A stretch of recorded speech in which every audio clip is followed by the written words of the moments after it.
ඉතින් නාමල් තොප්පිය ගැලපෙනවා නම් දාගන්න ගොඩාක් තොප්පි වලට ගැලපෙනවා. ඒ නිසා තමයි ඒවා පාර්ලිමේන්තුවෙත් අපි දැක්ක චණ්ඩිකම් කියන ওই මම දැක්ක එක ඇමතිවරයෙක් කියනවා නාමල් රාජපක්ෂ දැන් දඟලනවා වැඩි. ඔව් දඟලනවා තමයි. තාත්තත් දඟයිනේ. තාත්තා දඟයි පුතත් දඟයි. මේ රටේ තවදුරටත් චණ්ඩි නැහැ. ඒ නිසා අපි චණ්ඩි ඔය ආවන්තක පාර්ලිමේන්තුවේ චණ්ඩි පාට් දානවා. ওই චණ්ඩි පාට් වලට අපි බයත් නැහැ. ඒ වගේම අපි ණයත් නැහැ.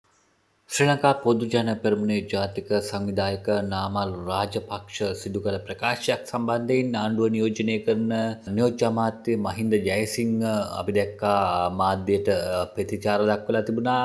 කෙසේ වෙතත් නාමල් රාජපක්ෂ නැවතත් මාධ්‍ය වෙත නියෝජ්‍ය අමාත්‍යවරයා සිදු කළ ප්‍රකාශයට නැවත ප්‍රතිචාර දක්වා තිබෙනවා. ඒ අනුව මේ වෙන විට දේශපාලන වේදිකාව වගේම මහින්ද ජයසිංහ සහ නාමල් රාජපක්ෂ අතර යම් උණුසුම්කාරී තත්ත්වයක් ඇතිව තිබෙනවා කියන කාරණාව තමයි කියන්න තියෙන්නේ. නාමල් රාජපක්ෂට තොප්පිය ගැලපෙනවා නම් දාගත්තට කමකුත් නැහැ. මොකද අපි දන්නවා ඒගොල්ලෝ බන්ධනාගාර වලට අදාළව පහුගිය කාලයක් තිස්සේ කරපු දේවල්. ඒගොල්ලෝ සමහර විට ඉස්සරහට බන්ධනාගාර වලට යන්නත් මං හිතන්නේ පොලිමේ ඉන්න අය. අපි කිසිවෙක් වගේකුත් කිසිවෙකේ නමක් කියලා නැහැ. ඒ නිසා අපි කියලා තියෙනවා හැබැයි සංවිධානාත්මක මෙහෙයුමක් දේශපාලන හස්තයක් මේ පිටුපස තියෙනවද කියන එක පිළිබඳව අපිට සැකයක් තිබෙනවා මේ සිදුවෙන දේවල් දිහා බැලුවම. ඉතින් නාමල් තොප්පිය ගැලපෙනවා නම් දාගන්න ගොඩාක් තොප්පි වලට ගැලපෙනවා. ඒ නිසා තමයි ඒවා පාර්ලිමේන්තුවෙත් අපි දැක්ක චණ්ඩිකම් කියන ওই චණ්ඩිකම් මේ රටේ අවසන් කරලා තිබෙන්නේ. 2024 සැප්තැම්බර් මාසයේ අනුර දිසානායක සහෝදරයා ජනාධිපති වීමත් සමගම මේ රටේ සියලු චණ්ඩිකම් අවසන් කරලා තිබෙනවා. අපි කියනවා ඒව දාගන්න ඔයා මැද මුලනේ හරි කොහේ හරි ගිහිල්ලා මේ රටේ ජනතාවට චණ්ඩිපාට් දාපු යුගයේ අවසන්, සුදු වෑන් වලින් ගියපු යුගයේ අවසන්, ලසන්තලා ඒ වගේම තාජුදීන්ලා ඒ ඝාතනය කරලා ඕගොල්ලන්ගේ ඉතිහාසය මේ රටේ ජනතාව දන්නවා. ඒ නිසා තමයි ඇහුවනේ අපෙන් අපි කවුද කියලා දන්නව නේද?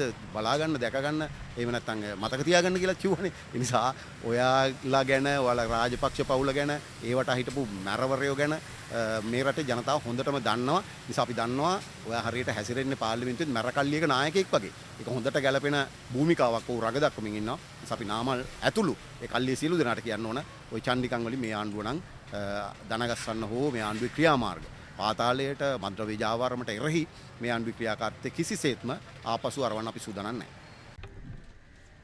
ආණ්ඩුවේ සැලසුම මොකද්ද මේකට? පාර්ලිමේන්තුවට ඇවිල්ලා 159 දෙනාම කයිවාරු ගහනවා. කයිවාරු ගෙවුවට ප්‍රතිඵලයක් නැහැ.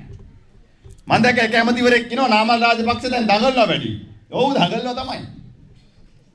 වැඩිද නැද්ද කියන එක මම දන්නේ නැහැ. හැබැයි ඔයාලා පිස්සු කෙල්ල සැරට මම කියනවා. එයාලා හිතන් ඉන්නේ අපි මේ රටේ ගොවියාගේ ප්‍රශ්න ගැන කතා නොකර ඉන්න ඕනේ. තාත්තත් දඟයිනේ. තාත්තා දඟයි පුතත් දඟයි. මොනව කරන්නද? ගොවියාගේ ප්‍රශ්න අපි කතා කරනවා. ඒක අපි පාර්ලිමේන්තුවේ පිටත අපි කතා වහගෙන ඉන්නේ නැහැ. ආණ්ඩුව කන්ටේනර් පන්නපුව ගැන අපි අහනවා. ගල් අඟුරු වංචාව ගැන අපි අහනවා. ඒක ඇහුවම කැරෙන්නේ භූමිදේව ගැහුවා වගේ දඟලනවා. ඇතුලේ එළියේ දෙකේම. කවුද කන්ටේනර් පෑන්නුවේ කියලා අහුවම උත්තරයක් දෙන්නේ නැහැ. කවුද පිටින් හාල් ගේන්න නියෝග කරේ කියලා අහුවම කියන්නේ නැහැ. ඇයි වීමිල දෙන්නේ නැත්තේ කියලා අහුවම උත්තරයක් නැහැ. ඒ කාලේ විපක්ෂින්න කාලේ කියපුවා කොහොමද? අර කැප් ගේනවා කිව්වා. අඩු ගානේ වනජීවියකට වාහනයක් දෙන්න, ගොවිජන සේවාවකට දෙන්න, පසු වෛද්‍යයට වාහනයක් දෙන්න. නෑ.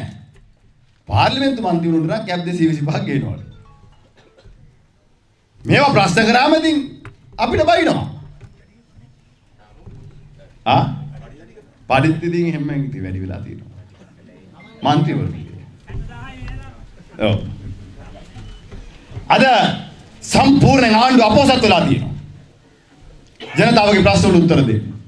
මේවා පිළිබඳව අපි ප්‍රශ්න කරා මොකද්ද කියන්නේ? දැන් විපක්ෂය කලබල වෙලා.